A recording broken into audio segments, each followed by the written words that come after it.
D'ici quelques semaines, ces graines de café vertes deviendront brunes, elles seront récoltées et se transformeront en or dans les mains des cultivateurs kényans. Les prix du café atteignent des records, une aubaine pour les petits fermiers comme John, qui a produit du café toute sa vie.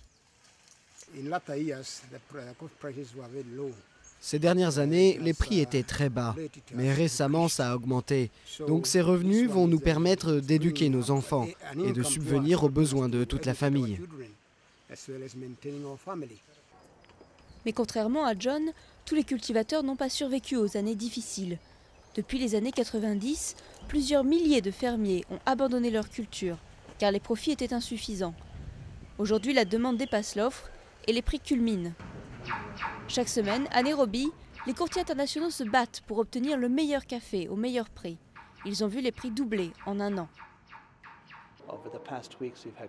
Pendant ces dernières semaines, nous avons eu du café à 10-12 $ le kilo.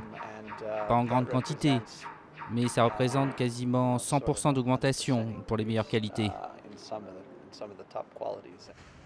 En 1997, au sommet de la production, plus de 130 000 tonnes de café ont été produites.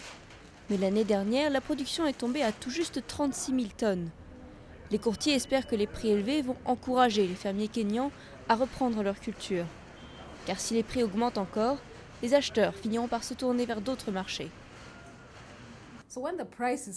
Quand les prix grimpent trop, on s'inquiète toujours que quelqu'un finisse par aller de l'autre côté de la frontière, en Éthiopie, où ils font aussi un très bon café, et on finirait par être doucement évincé du marché.